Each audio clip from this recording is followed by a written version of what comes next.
नमस्कार, मैं हूं अंजना ओम कश्यप और ब्लैक एंड व्हाइट में आपका बहुत बहुत स्वागत है। आज सबसे पहले आपको बताएंगे कि क्या दिल्ली पुलिस ने जंतर मंतर को हमेशा के लिए बंद कर दिया है। ये सवाल इसलिए क्योंकि सोशल मीडिया पर वेल्डिंग किए गए 8 फीट ऊंचे बैरिकेड्स की तस्वीरें वायरल है।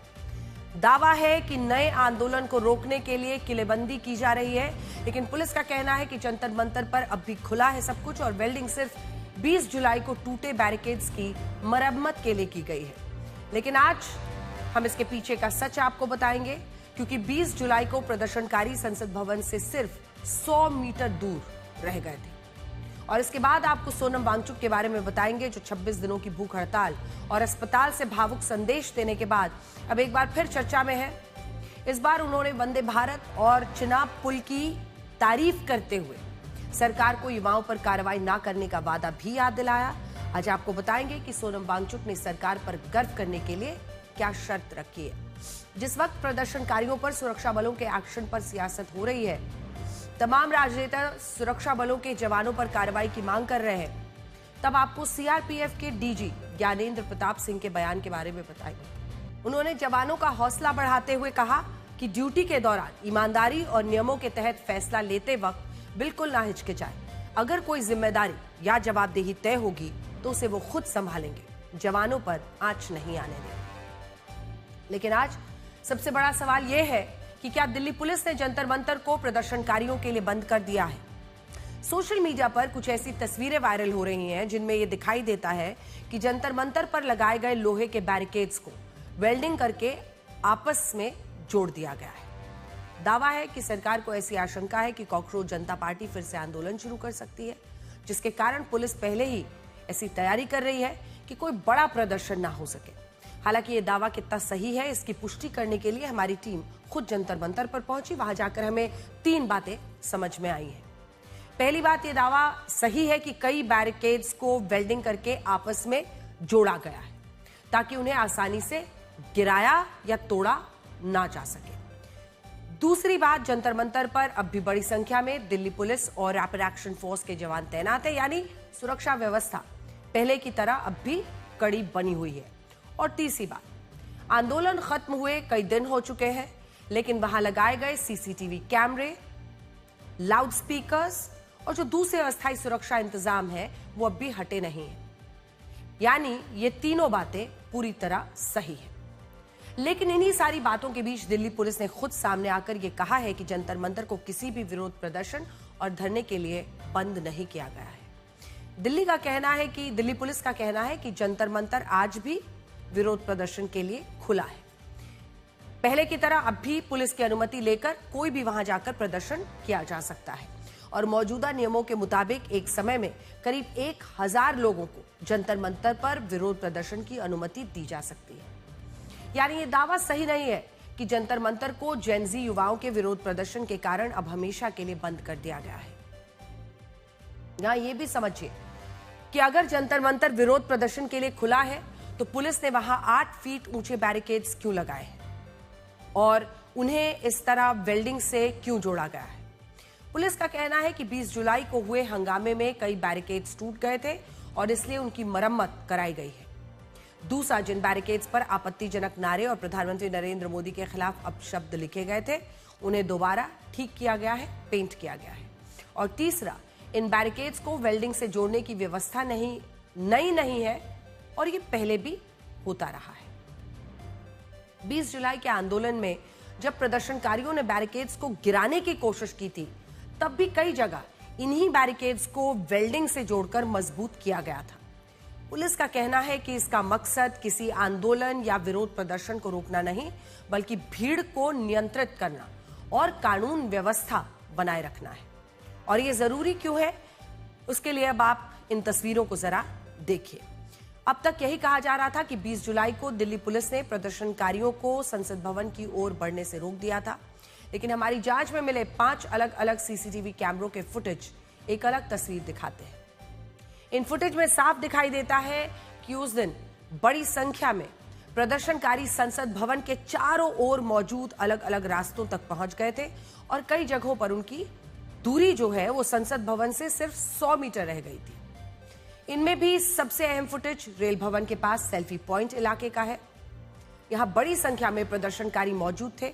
उनके पीछे संसद भवन साफ नजर आ रहा था, यानी प्रदर्शनकारी संसद के बहुत करीब थे। इसके अलावा दूसरे कैमरा जो वहां पर है, उनके फुटेज में भी ट्रांसपोर्ट भवन और आसपास के इलाके जितने हैं उनमें प्रदर्शनकारी दिखाई देते हैं।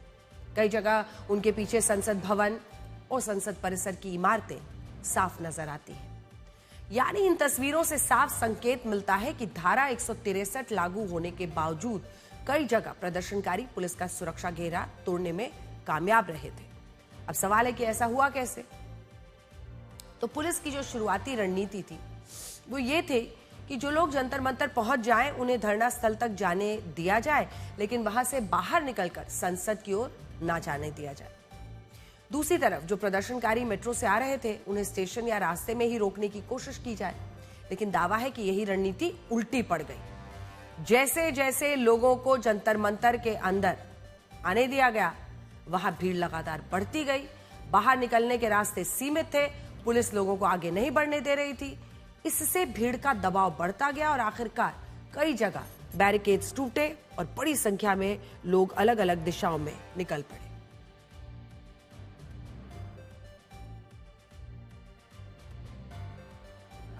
ये भी दावा है कि जिन प्रदर्शनकारियों को मेट्रो स्टेशन के बाहर रोका गया था, उन्हें ऐसे निर्देश मिले कि जंतर मंतर पहुंचने के बजाय वो सीधे संसद मार्च की तरफ बढ़े। इसके बाद जो लोग जहां थे वहीं से अलग अलग रास्तों से संसद भवन की ओर बढ़ने लगे और यही वजह रही कि प्रदर्शनकारी कई दिशाओं से संसद परिसर के बेहद करीब पहुंच गए। और इस पूरे घटनाक्रम से दो बातें साफ समझ आती हैं। पहली बात, 21 जुलाई की स्थिति सामान्य विरोध प्रदर्शन से कहीं ज्यादा गंभीर हो चुकी थी। उस समय संसद का सत्र चल रहा था, सरकार और विपक्ष के सांसद संसद के अंदर मौजूद थे और उसी दौरान प्रदर्शनकारी संसद भवन से करीब 100 मीटर की दूरी तक पहुंच गए थे। और दूसरी बात, अगर उस दिन सुरक्षा व्यवस्था थोड़ी भी और कमजोर पड़ती या हालात थोड़े और बिगड़ते तो स्थिति कहीं ज्यादा गंभीर हो सकती थी। और यही कारण है कि अब दिल्ली पुलिस भविष्य में ऐसे किसी तरह के हालात नहीं हो और कोई भी मार्च जो यहां से निकले सुरक्षा इंतजामों को मजबूत बनाए रखना चाहती है। और इन्हीं कारणों से उसकी दलील है कि भारी सुरक्षा बल की तैनाती जारी है, बैरिकेड्स को वेल्डिंग किया जा रहा है। अब पहले ये देखिए।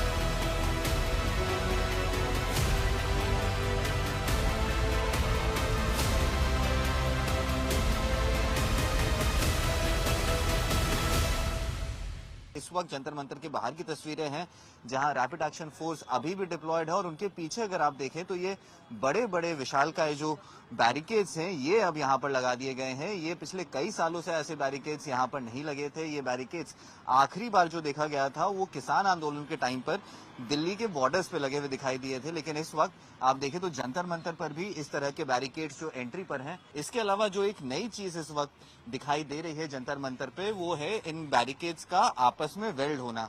ये देखिए इस तरीके से इन बैरिकेड्स को एक दूसरे से वेल्ड कर दिया गया है, जिससे फायदा क्या होगा? फायदा अमूमन ये होगा कि अगर कोई इन बैरिकेड्स को गिराना चाहेगा तो ज्यादा ताकत लगेगा, ज्यादा लोग लगेंगे और बैरिकेड्स को गिराना और ज्यादा मुश्किल हो जाएगा। ये जो नया एक तरीके से एसओपी हम देख रहे हैं या जो नए चेंजेस किए गए हैं, इससे ये कहीं ना कहीं साबित होता है कि जिस तरीके से 20 तारीख को हमें बैरिकेड्स गिरते हुए दिखे वो हो सकता है आगे देखने को ना मिले, या अगर आगे होता भी है तो और ज्यादा भीड़ और ज्यादा ताकत लगेगी इन बैरिकेड्स को गिराने में।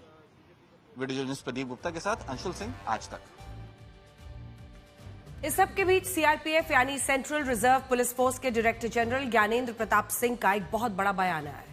उन्होंने अपने जवानों और अधिकारियों से कहा है कि ड्यूटी निभाते समय अगर वो ईमानदारी और नियमों के तहत कोई फैसला लेते हैं या कोई कार्रवाई करते हैं तो उन्हें डरने या हिचकिचाने की जरूरत नहीं है। अगर इसके लिए जिम्मेदारी या जवाबदेही तय करने की जरूरत पड़ी तो उसे वो खुद स्वीकार करेंगे और जवानों पर इसे नहीं डाला जाएगा, यानी इसकी आंच जवानों तक नहीं जाएगी। यह बयान इसलिए अहम है क्योंकि दिल्ली में हुए आंदोलन के दौरान रैपिड एक्शन फोर्स की कार्रवाई और पैलेट गन के इस्तेमाल को सीआरपीएफ पर कई सवाल जिसकी वजह से उठाए गए और संसद में भी विपक्ष इस पर खूब सवाल उठा रहा है। और ऐसे में सीआरपीएफ के महानिदेशक ने खुद सामने आकर कह दिया है कि अगर अच्छी नीयत से कोई कार्रवाई हुई है तो उसकी जवाबदेही वो लेने के लिए तैयार रहेंगे। सुनिए। मैं बल के महानिदेशक, बल के प्रमुख के रूप में आप सभी को यह विश्वास दिलाना चाहता हूं, चाहे हमारी ऑपरेशनल बटालियंस हों, चाहे हमारी लॉ एंड ऑर्डर की यूनिट्स हों, आप सभी राष्ट्रहित में, जनहित में, बल हित में जो भी निर्णय लेते हैं, जो भी एक्शन लेते हैं जो कि बोनाफाइड डिस्चार्ज ऑफ ड्यूटी में है, उन सभी निर्णयों का और उन सभी एक्शंस का संपूर्ण रूप से बल के प्रमुख के रूप में दायित्व मेरा है। आप अपना काम निर्भय होकर करते रहें। जहां भी जो भी दायित्व लेना होगा वह संपूर्ण रूप से मैं महानिदेशक के तौर पर लूंगा। कहते हैं कि किसी व्यक्ति का शब्दकोश उसके मन और सोच की असली खिड़की होता है और अब हम इसी खिड़की से कॉकरोच जनता पार्टी के संस्थापक अभिजीत दीप के सोनम वांगचुक के आगे की रणनीति को समझने की कोशिश करेंगे। 26 दिनों तक भूख हड़ताल करने के बाद जब सोनम वांगचुक ने केंद्रीय स्वास्थ्य मंत्री जेपी नड्डा के हाथों जूस पीकर अपना अनशन खत्म किया तो सोशल मीडिया पर एक बहस छिड़ गई। कुछ लोगों ने कहा कि उन्होंने सही फैसला लिया, लेकिन कुछ लोगों ने उन पर सवाल भी उठाने शुरू कर दिए, यहां तक कि उन पर सरकार से समझौता करने के आरोप लगाने लगे।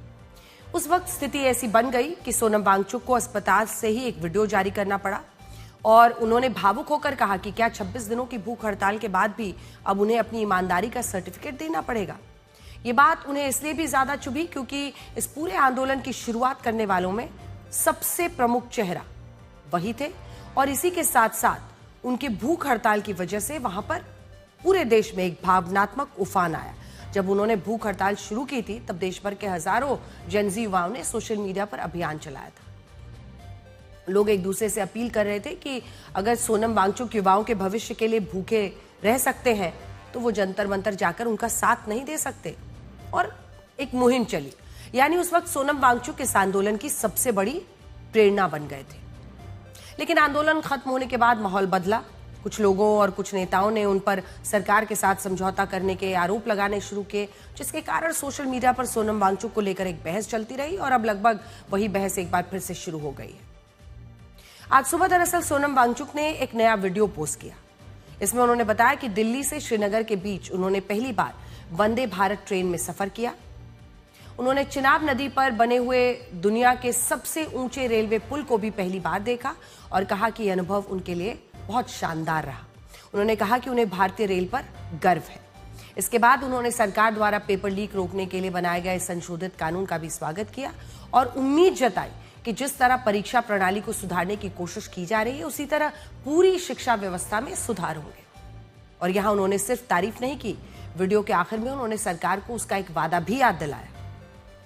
उन्होंने कहा कि आंदोलन के दौरान सरकार ने भरोसा दिया था कि शांतिपूर्ण प्रदर्शन में शामिल युवाओं के खिलाफ कोई कानूनी कार्रवाई नहीं होगी और अब उस वादे को पूरी ईमानदारी से निभाने का वक्त है।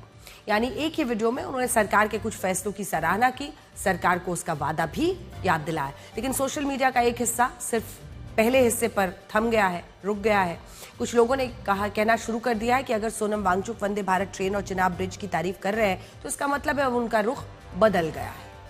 लेकिन यहां एक बड़ा सवाल यह खड़ा होता है कि अगर लोकतंत्र में सिर्फ आलोचना ही स्वीकार हो, प्रशंसा नहीं, या सिर्फ प्रशंसा ही स्वीकार हो, आलोचना नहीं, तो फिर दोनों तरफ से लोकतंत्र के मायने पर सवाल उठता है। यही वजह है कि हम चाहते हैं कि आप भी सोनम वांगचुक का ये पूरा वीडियो देखें और इसी जिस चिनाब पुल की वो प्रशंसा कर रहे हैं वही आप टेलीविजन स्क्रीन पर इस वक्त देख रहे हैं। क्या इस वीडियो में ऐसा कुछ है जिससे उनकी नीयत पर सवाल उठाया जाए? उस शख्स पर जिसने सबसे लंबी अवधि तक भूख हड़ताल करके इस आंदोलन को इतना मजबूत बनाया था? नमस्कार दोस्तों, जुलाई जैसा मैंने आप लोगों को कहा था, परसों हम लद्दाख के लिए निकल रहे हैं। तो हम रेलगाड़ी से निकले, जो कि मेरा सबसे पसंदीदा यातायात है। और जो दिल्ली से श्रीनगर तक वंदे भारत की सेवा शुरू की गई है, उस पर मेरा पहला अनुभव था और चिनाब पर बने पुल को भी देखना चाहता था और बहुत ही खूबसूरत अनुभव रहा। बहुत गर्व है मुझे भारतीय रेल पर। और आज और कल यहाँ कश्मीर में एक दिन का विश्राम लेके हम लद्दाख के लिए बढ़ रहे हैं, साफ पानी और हवा लेकर, थोड़ी ताकत लेकर। बाकी मैं ये कहना चाहता हूँ कि मैं खुश हूँ कि परीक्षाओं के सुधार पर संसद में बिल लाई गई और उम्मीद करता हूं कि सुधार सिर्फ परीक्षाओं में नहीं, शिक्षा प्रणाली में भी हो, ये जारी रहे। और दूसरी तरफ अपील करना चाहूँगा सरकार से कि वो जो समझौते हुए थे, पहले मेरे साथ लिखित में और फिर सीजेपी के साथ, कि वो प्रदर्शन में जो छात्र थे उन पर कोई कानूनी कार्रवाई नहीं करेंगे, FIRs नहीं करेंगे, उस पर कायम रहे, पालन करें और देश में खासकर युवा पीढ़ी में एक भरोसे का माहौल बनाएं और सब मिलकर राष्ट्र निर्माण और एक महान भारत बनाने में जुट जाएं। फिर से भरोसे के साथ जुड़ता रहूंगा आप लोगों से।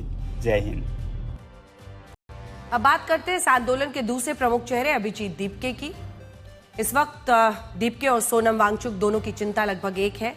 दोनों चाहते हैं कि प्रदर्शन में शामिल युवाओं के खिलाफ कानूनी कार्रवाई ना हो, लेकिन उस मांग को रखने का दोनों का तरीका बिल्कुल अलग है।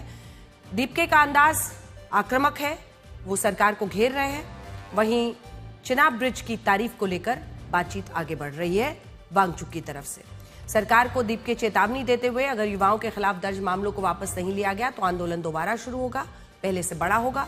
सोनम वांगचुक का तरीका अलग है, वो सरकार को धमकी नहीं देते, वो सिर्फ इतना कहते हैं कि सरकार ने जो लिखित आश्वासन दिए हैं उन पर अमल होना चाहिए। और इसी को लेकर एक बहस है।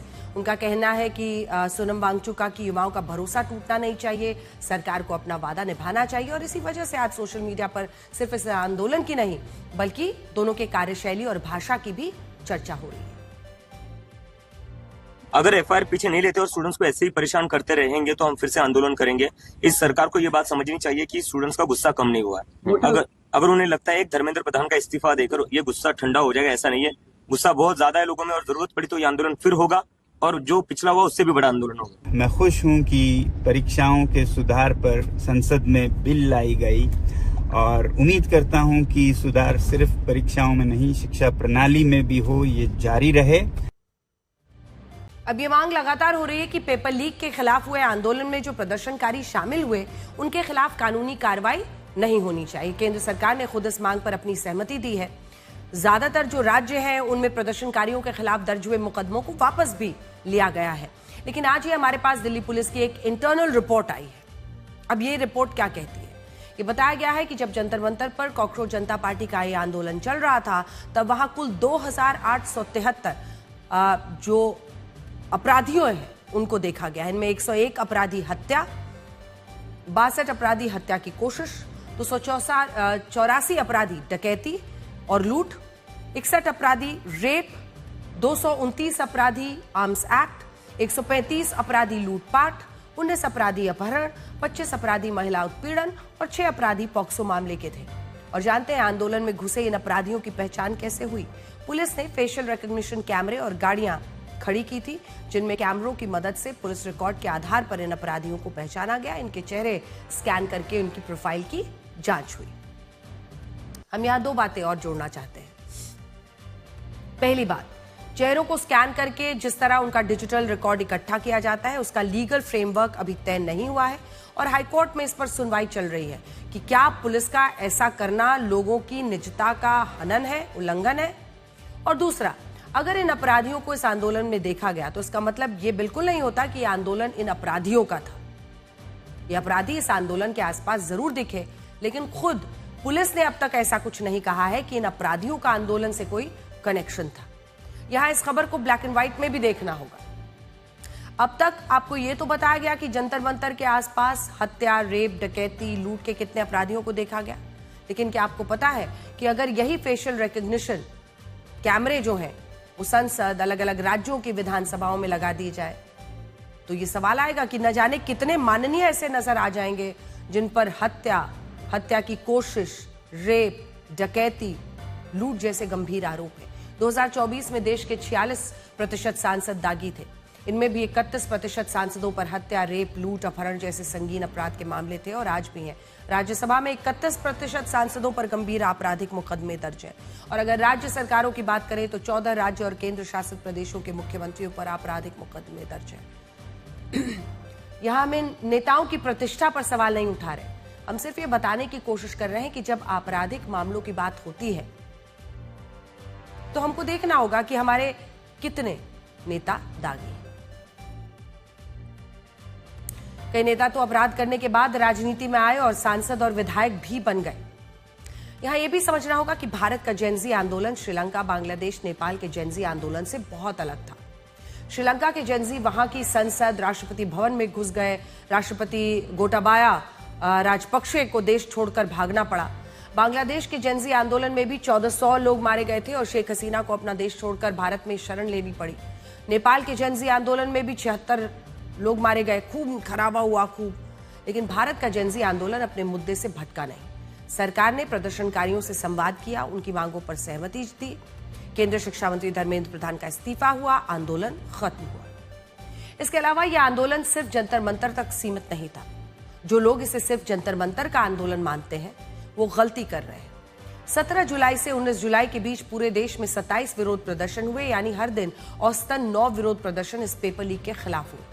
इसी तरह 20 जुलाई से 22 जुलाई के बीच 224 विरोध प्रदर्शन हुए, जिसका मतलब ये था कि हर दिन औसतन 81 प्रदर्शन। अगर आप इस ग्राफिक्स को देखेंगे तो आपको पता चलेगा कि 18 जुलाई को पूरे देश में धर्मेंद्र प्रधान के इस्तीफे की मांग को लेकर जंतर मंतर समेत कुल 11 जगहों पर विरोध प्रदर्शन हुआ। 19 जुलाई को भी इनकी संख्या 13 थी, लेकिन इसके बाद 20 जुलाई को 62, 21 जुलाई को 75, 22 जुलाई को पूरे भारत में 107 जगह विरोध प्रदर्शन हुए। और इससे भी बड़ी बात यह है कि पूरे भारत में कुल 412 विरोध प्रदर्शन हुए, लेकिन इनमें से 328 शांतिपूर्ण थे। 63 जगह पुलिस या सुरक्षा बलों को हस्तक्षेप करना पड़ा। 21 विरोध प्रदर्शन कुछ हद तक हिंसक रहे, यानी आंदोलन बड़ा था, लेकिन ज्यादातर जगहों पर यह विरोध प्रदर्शन शांतिपूर्ण रहे। और कारण यही है कि ज्यादातर जेनजी युवा अपनी मांगों को लेकर पूरी तरह स्पष्ट थे, क्लियर। ये भी देखिए कि इस वक्त दक्षिण एशिया के देशों में सबसे ज्यादा विरोध प्रदर्शन भारत में है। 1 जनवरी से 24 जुलाई 2026 तक दक्षिण एशिया में कुल 27,253 विरोध प्रदर्शन और दूसरी घटनाएं दर्ज हुई। इनमें भारत में सबसे ज्यादा 15,762, पाकिस्तान में 6,818, बांग्लादेश में 1,875, नेपाल में 1,257 घटनाएं। इस ग्राफिक से आप समझ सकते हैं कि भारत में कैसे सड़कों पर विरोध प्रदर्शन बढ़ रहा है। खैर, इस अब नजर रहेगी कि कैसे ये कानून का रूप लेता है, इसका इम्प्लीमेंटेशन कितना हो पाता है और कितना वाकई छात्रों के हित में, बच्चों के हित में बदलाव हो पाता है। लेकिन एक बड़ा बदलाव अगर आप देखिए इस आंदोलन से ये आया है कि अब अलग अलग राज्यों, शहरों में युवा और छात्र बदहाल शिक्षा व्यवस्था के लिए जवाबदेही और जिम्मेदारी की मांग कर रहे हैं। यानी केंद्रीय शिक्षा मंत्री धर्मेंद्र प्रधान के इस्तीफे ने देश के युवाओं और छात्रों का नजरिया बदला है। अब वो मौजूदा हालात में एडजस्ट करने वाली इस परंपरा के साथ आगे नहीं बढ़ना चाहते। जैसे फतेहपुर सरकारी स्कूल में साफ पानी, बिजली, पंखे, शौचालय की मांग को लेकर जेन अल्फा बच्चों ने विरोध प्रदर्शन किया और इसका असर यह हुआ कि शिक्षा विभाग को अपनी गलती जो है वो माननी पड़ी और तत्काल स्कूल में पंखे लगाने के आदेश जारी किए गए। बिहार के गया में भी जेनजी युवाओं की तरह जेन अल्फा बच्चों ने मूलभूत सुविधाओं के लिए विरोध प्रदर्शन किया। यहां भी कुछ घंटों में जवाबदेही तय हुई, प्रशासन को हरकत में आना ही पड़ा। उत्तराखंड में जिस समण गांव के 38 लोग भारतीय सेना में अपनी सेवा दे रहे हैं, उस गांव के स्कूल में भी 72 बच्चों को पढ़ाने के लिए सिर्फ एक टीचर है और इस पर भी अब वहां के बच्चे शिक्षा विभाग, सरकार की जवाबदेही मांग रहे हैं। तो उनकी आवाज में हम भी अपनी आवाज शामिल आज करना चाहते हैं कि अगर उत्तराखंड में इस खबर को जो भी लोग, जो शिक्षा मंत्री हैं, वो देख रहे हैं, तुरंत स्थिति को बदलिए। और 72 बच्चों पर अगर एक टीचर है तो इसकी जवाबदेही आपकी है, आपको इस स्थिति को बदलना चाहिए। इसी के साथ एक और मामला IIT कानपुर का है। पिछले दिनों आधिकारिक वेबसाइट हैक हो गई थी और इस पर सिर्फ यही लिखा हुआ दिख रहा था कि मुझे बस एक फेयर चांस यानी एक ईमानदार मौका चाहिए। शुरुआत में वेबसाइट हैक होने पर IIT कानपुर में हलचल मच गई। पूरा संस्थान इस मामले में FIR दर्ज कराने की तैयारी कर रहा था, लेकिन जांच आगे बढ़ी तो कहानी ने एक ऐसा मोड़ लिया जिसकी उम्मीद शायद किसी ने नहीं की थी। पता चला कि वेबसाइट हैक करने वाला कोई साइबर अपराधी नहीं बल्कि एक छात्र है। और सबसे दिलचस्प बात यह थी कि वो छात्र IIT कानपुर के बीटेक साइबर सिक्योरिटी प्रोग्राम में दाखिला लेना चाहता था, लेकिन उसे एडमिशन नहीं मिल पाया था। इसके बाद उसने अपनी काबिलियत दिखाने के लिए IIT कानपुर की वेबसाइट को हैक कर लिया और उसके स्क्रीनशॉट्स को सोशल मीडिया पर शेयर कर दिया। ऐसा करने के पीछे एक बड़ा मकसद यही था कि इस छात्र को IIT कानपुर के साइबर सिक्योरिटी प्रोग्राम में दाखिला चाहिए था। वो अपनी काबिलियत साबित करने की कोशिश कर रहा था। ये देखकर IIT कानपुर ने भी इस छात्र से बात की और अब ऐसी खबरें हैं कि इस छात्र को एक ईमानदार मौका देने के लिए IIT कानपुर इंटर्नशिप दे सकता है। यहां इस बात पर बहस हो सकती है कि इस छात्र का तरीका सही था या गलत था, लेकिन ये बात कई लोग मान रहे हैं कि इस छात्र ने एक ईमानदार मौके के लिए ये जोखिम उठाया और इसीलिए उठाया क्योंकि वो पीछे नहीं छूटना चाहता था। जानते हैं हमारे युवाओं के अंदर ये डर, ये बेचैनी, ये निराशा क्यों आई है। अगर उसे समझना है तो इन आंकड़ों को एक बार देखिए। भारत में 22 से 29 साल की जो जेनजी युवा है, उनकी औसत जो मासिक तनख्वाह है, मंथली सैलरी, वो 18 से 22 हजार है, जबकि हमारे देश में जेनजी युवाओं की सबसे बड़ी आबादी रहती है। वहीं चाइना में जेनजी युवाओं की मासिक तनख्वाह औसतन 1,26,000 रुपए, जो भारत के जेनजी युवाओं से 6 गुना ज्यादा है। अमेरिका में जेनजी युवाओं की मासिक तनख्वाह 4,30,000 रुपए है। ब्रिटेन में 3,42,000 रुपए है। जर्मनी में 4,68,000 रुपए। ये आंकड़े बताते हैं कि हम जिस संस्कृति से आते हैं उसके मुताबिक अभी युवाओं को अच्छी शिक्षा, संसाधन, नौकरियां और सैलरी नहीं मिल रही है। ये तब हो रहा है जब भारत के युवा इस देश के असली शक्तिपुंज है, जब हमारे देश के लोगों की औसत उम्र 29 साल है।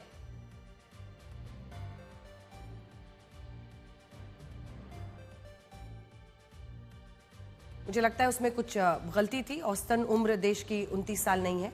खैर, लोकसभा सांसदों की औसत उम्र जो है वो देखिए 56 साल है। राज्यसभा सांसदों की औसत उम्र 63 साल है और देश भर के विधायकों की औसत उम्र जो है वो 54 साल है। और आंकड़े PRS और ADF जैसी संस्थाओं के ये आंकड़े हैं जो हम आपको दिखा रहे हैं। केंद्र सरकार का शिक्षा बजट 1,39,000 करोड़ रुपए का है, जिसमें पिछले साल के मुकाबले 8.27% की वृद्धि हुई है।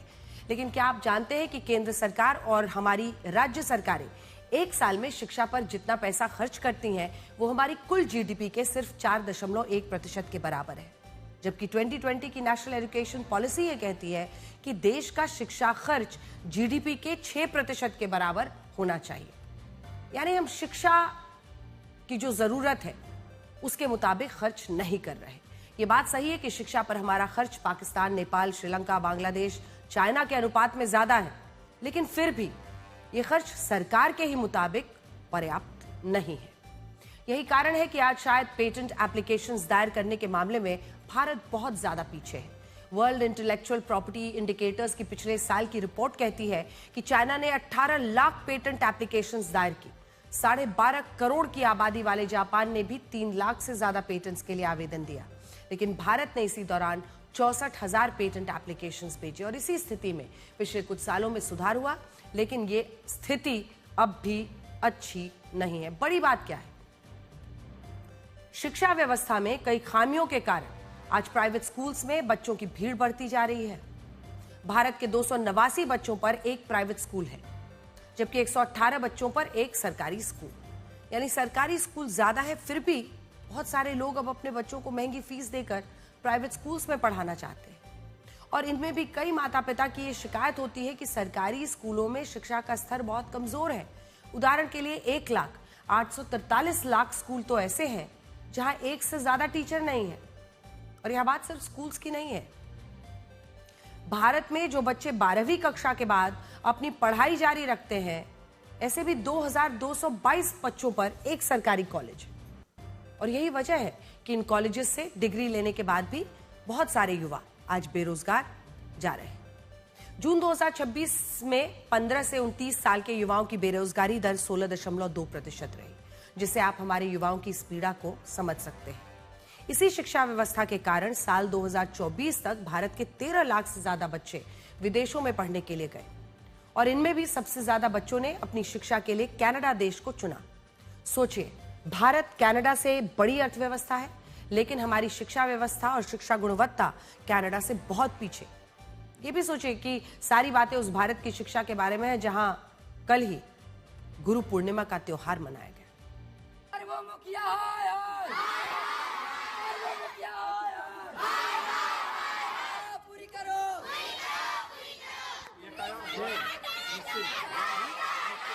शौचालय के बारे में बोल रहे थे। शौचालय इतना गंदा था कि ना के बराबर ही था, कोई नहीं जाता था। बट अब थोड़ा समसेबुल वगैरह भी पहले से खराब था। जब आवाज़ उठाया तो समसेबुल भी बन गया और सब कुछ साफ सफाई भी हो गया। यहाँ पानी नहीं आ रहा था, पंखा नहीं चल रहा था और फिर बाथरूम वगैरह था, साफ नहीं था। खाना में पानी, कीड़ा वगैरह सब निकलता था।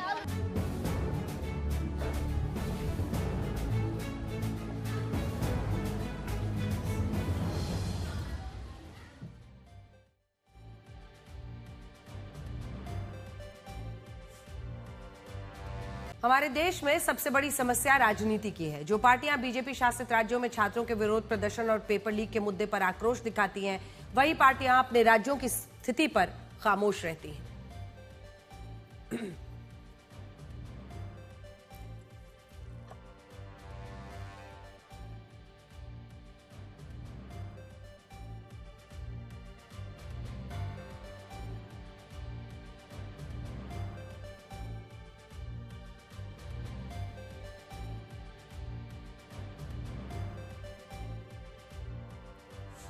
और हमें लगता है कि यही खंडित और सिलेक्टिव राजनीति इस देश के लिए खतरा है। बड़ी बात यह है कि इस देश के जेनजी युवा आज इस राजनीति को समझ भी रहे हैं। आज पेपर लीक के खिलाफ झारखंड में विरोध प्रदर्शन हो रहे हैं, जबरदस्त विरोध प्रदर्शन। परीक्षाओं में धांधली के खिलाफ पंजाब में शिक्षा मंत्री के इस्तीफे की मांग हो रही है। और यहां बात सिर्फ इस्तीफे की नहीं है, बात बदलाव की है, बात युवाओं को समझने की है। जैसे पंजाब में रूपनगर के एक सरकारी कॉलेज में हाल ही में एक धार्मिक कार्यक्रम हुआ, जिसके लिए 400 मीटर एथलेटिक्स ट्रैक को कई जगह से खोदा गया। वहां एक मंच बनाया गया। ये वही मंच था जिस पर पंजाब के मुख्यमंत्री भगवंत मान और दूसरे माननीय बैठे। लेकिन जानते हैं, इसके बाद इस ग्राउंड की कोई मरम्मत नहीं हुई। और अब ये जेनजी खिलाड़ी सरकार से पूछ रहे हैं कि उनके साथ ही ऐसा क्यों किया जाता है। देखिए,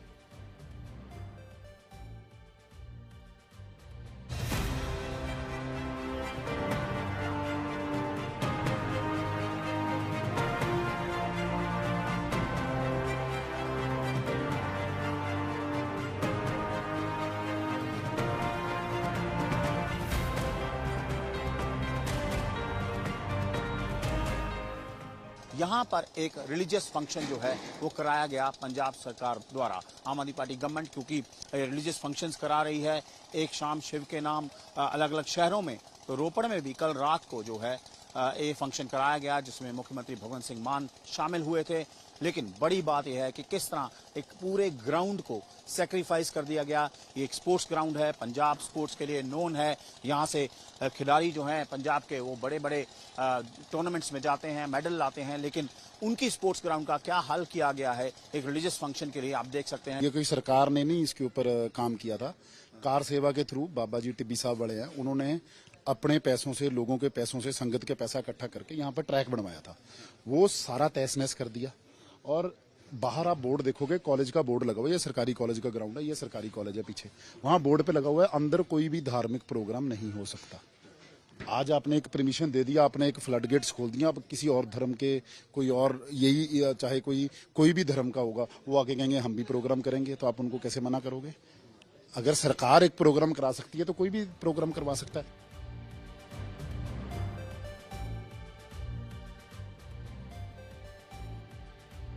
पंजाब के अलावा आज ही कर्नाटक से खबर आई कि वहां पशु चिकित्सा अधिकारियों की भर्ती में जो गड़बड़ी और बेईमानी हुई उसे दबाने की कोशिश हो रही है। इस मामले में कर्नाटक हाई कोर्ट ने कांग्रेस की सरकार से पूछा है कि क्यों न वो इस मामले की जांच सीबीआई को सौंप दे। जबकि पंजाब में पेपर लीक के मुद्दे पर दिल्ली में बीजेपी ने प्रदर्शन किया और शिक्षा मंत्री हरजोत सिंह बैस के इस्तीफे की मांग की। देखिए। पंजाब सरकार मुर्दाबाद, भगवंत मान मुर्दाबाद। देखना है कि अरविंद केजरीवाल का मुख्यमंत्री इस्तीफा देता है कि नहीं, वहाँ का जो शिक्षा मंत्री है उसका इस्तीफा होता है कि नहीं। पंजाब के शिक्षा मंत्री इस्तीफा दो। शर्म नहीं आती है केजरीवाल जी को? अरे अपने घर में झांक के देखो किस तरह से पंजाब में लगातार पेपर लीक है। भारत माता की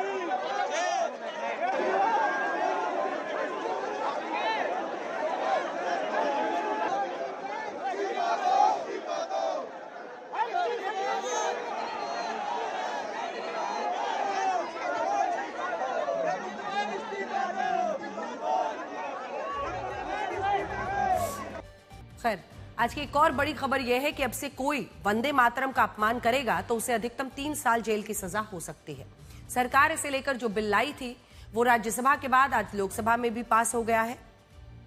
इस बिल के तहत अगर कोई व्यक्ति जानबूझकर वंदे मातरम को रोकता है या कार्यक्रम में बाधा पैदा करता है तो उसके खिलाफ कानूनी कार्रवाई हो सकती है। दूसरा, अगर कोई व्यक्ति जानबूझकर ऐसा काम करता है जिससे वंदे मातरम का अपमान हो तो वो इस कानून के तहत अपराध होगा। और तीसरा, ऐसे मामलों में अधिकतम 3 साल जेल की सजा हो सकती है। यानी अब वंदे मातरम का अपमान कोई सामान्य घटना नहीं होगी। जो लोग वंदे मातरम गाने का विरोध करेंगे या इसमें बाधा डालेंगे या इस पर हमला करेंगे तो उन्हें कानूनी रूप से दोषी माना जाएगा। अब ये कोशिश तो अच्छी, लेकिन यहां हम एक जरूरी बात को जोड़ना चाहते हैं। जिस कानून में सरकार ने बदलाव किया है उसका नाम है prevention of insults to national honour. ये वही कानून है जिसके तहत पहले राष्ट्रीय ध्वज, भारतीय संविधान, राष्ट्रगान, जनगण मन के अपमान को अपराध माना गया था। लेकिन जानते हैं, इस कानून के तहत जितने भी आपराधिक मुकदमे दर्ज हुए उनमें कभी भी आरोपियों को सजा हो ही नहीं पाई। साल 2014 से 2024 के बीच इस कानून के तहत पूरे देश में 699 मामले दर्ज हुए, जिनमें 1102 लोगों की गिरफ्तारी हुई। लेकिन 11 सालों के अंदर हमारी अदालतें सिर्फ 7 दोषियों को ही सजा सुना पाई। बाकी मामलों में सबूतों के अभाव और कमजोर जांच के कारण आरोपी छूट गए या उन पर लगे आरोप साबित ही नहीं हुए। ऐसे सवाल ये उठता है कि जब पुराने कानून की प्रभावशीलता जो है एक तरह से वो कम थी, तो वंदे मातरम के लिए जब इस कानून में बदलाव हुआ तो क्या इस तस्वीर को बदला जाएगा? हमारे देश में बहुत सारे लोग ऐसे हैं जो वंदे मातरम को इस्लाम विरोधी मानते हैं, जबकि ऐसे ऐतिहासिक साक्ष्यों और पुस्तकों में इसका उल्लेख मिलता है कि साल 1905 से पहले वंदे मातरम सभी लोग, सभी धर्म के लोग गाते थे। ये बात हमने आपसे पहले भी कही थी कि वंदे मातरम सिर्फ राष्ट्रीय गीत नहीं बल्कि भारत माता को भारत के लोगों की ओर से किया गया नमन है। और विवाद अगर इस पर होता है तो सोचना होगा, भारत में देश और धर्म ये आपस में विरोधाभासी नहीं हो सकते। Why are you dividing this country? You are calling anybody who opposes you as anti-national. This government is anti-national. It is dividing this country by imposing this song on the people of this nation. अब एक भारत श्रेष्ठ भारत के लिए संपूर्ण वंदे मातरम चाहिए। वंदे मातरम। महोदय, मैं प्रस्ताव करता हूँ कि विधेयक पारित किया जाए। प्रश्न यही है कि विधेयक को पारित किया जाए। जो सदस्य इसके पक्ष में वो हाँ कहें, जो सदस्य इसके विरोध में है वो ना कहें। मेरे विचार में निर्णय हाँ वालों के पक्ष में हुआ, हाँ वालों के पक्ष में हुआ। प्रस्ताव स्वीकृत हुआ, विधेयक पारित हुआ। अब हम ये बोलना चाह रहे हैं कि जनगण मन जब आप पढ़ते हैं तो जनगण मन में क्या दिखता है कि ये देश दिखता है और देश की जनता दिखती है।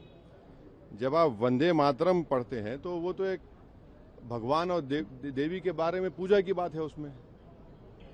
और मैं कह रहा हूं कि 1950 में राजेंद्र प्रसाद में बहुत बड़ी गलती की, बगैर रेजोल्यूशन के उन्होंने कह दिया कि नेशनल सॉन्ग है, जबकि रेजोल्यूशन लेना चाहिए था उनको।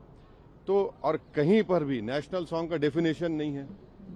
तो आप इसको इस तरह से मुसल्लत कर रहे हैं देश के ऊपर, ये गलत है बिल्कुल। आर्टिकल 25 फ्रीडम ऑफ रिलीजन है। खैर आगे बढ़ते हैं और आपको ये दिखाते हैं कि कैसे भारतीय सेना असम में आई बाढ़ से लोगों की जान बचा रही है। हाल ही में जब जंतर मंतर का आंदोलन हुआ, कुछ लोगों ने भारतीय सेना के लिए भी आपत्तिजनक और अपशब्द का इस्तेमाल किया, लेकिन अगर हमारी सेना और उसके बहादुर और देश के प्रति समर्पित जवानों को देखना और समझना जरूरी है, तो आपको असम में आई ये तस्वीरें जरूर देखनी चाहिए। जब असम बाढ़ में डूबा हुआ है, तब सेना ही वहां सबसे बड़ी रक्षक बनी हुई है। अब तक भारतीय सेना 1000 लोगों को बाढ़ से रेस्क्यू कर चुकी है। 200 से ज्यादा लोगों का इलाज कराया गया है। 30,500 फूड पैकेट्स, 43,000 लीटर पानी, दूसरा खाने पीने का सामान सेना द्वारा बाढ़ पीड़ितों तक पहुंचाया गया है। देखिए।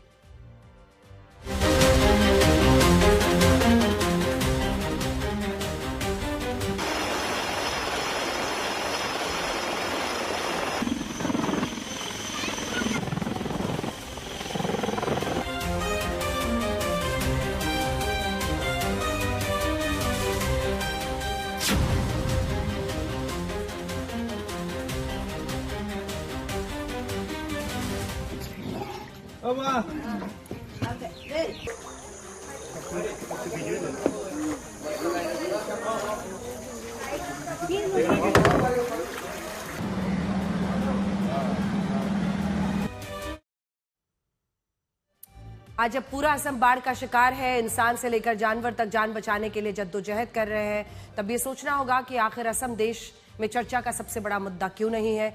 जिस तरह ये राज्य और ये इलाका दूर दराज के समझे जाते हैं, इनकी चर्चाएं भी दूर से हो रही हैं। ना ये संसद में चर्चा का विषय है, ना खबरों में बहुत जगह मिली है। और इसीलिए हमने आज सोचा कि आपको पूरे असम की तस्वीरें दिखाएं, किस तरह की मुश्किलों का लोग सामना कर रहे हैं। असम में बाढ़ का ऐसा हाल तब है जब वहां मानसून का सीजन अच्छा नहीं रहा है और इस मानसून में 14% कम बारिश हुई है। तब स्थिति देखिए भयावह हो रही है। असम कम बारिश में भी डूब रहा है और इसके पीछे कारण यह है कि असम में बहने वाली कई नदियां अरुणाचल प्रदेश, नागालैंड, पूर्वी हिमालय से निकलती हैं और क्योंकि ये नदियां उफान पर है, इनका पानी रिहायशी इलाकों में आ चुका है, इसीलिए ये बाढ़ भयानक रूप ले चुकी है। अब हम ईरान वॉर की खबर बताते हैं, जो 5 दिन के विराम के बाद फिर से भड़क उठी है। ईरान ने जॉर्डन में अमेरिकी ठिकानों पर हमले किए, जिसके बाद से अमेरिका ने ईरान पर कहर बरपा दिया है। ईरान ने 28 जुलाई को जॉर्डन और फिर अगले दिन 29 जुलाई को मिस्र के दमियाता बंदरगाह पर हमला किया था। ईरान के निशाने पर जॉर्डन के अमेरिकी सैन्य ठिकाने थे और मिस्र के दमियाता पोर्ट पर खड़े 2 गैस टैंकर्स थे जो अमेरिकी कंपनी के थे। दमियाता पोर्ट पर जो हमला हुआ वो एक ड्रोन अटैक था, उसकी तस्वीरें आई हैं। इस हमले में दोनों गैस टैंकर्स जिनमें आग लग गई और हालांकि हम अगर देखें तो इस हमले में किसी की जान तो नहीं गई, लेकिन न्यूयॉर्क टाइम्स ने ईरानी सूत्रों के हवाले से दावा किया है कि मिस्र के दमियाता पोर्ट पर जो हमला हुआ है वो सांकेतिक हमला था। ईरान ये दिखाने की कोशिश कर रहा है कि अगर अमेरिका ने जंग को और बढ़ाया तो दुनिया की एक और समुद्री मार्ग को वो रोक सकता है और उस रास्ते होने वाली एनर्जी सप्लाई चेन को भी तोड़ सकता है। आपको बता दें कि स्ट्रेट ऑफ हॉर्मूज के बंद होने के बाद से दुनिया के 20% कच्चे तेल का व्यापार प्रभावित हुआ है।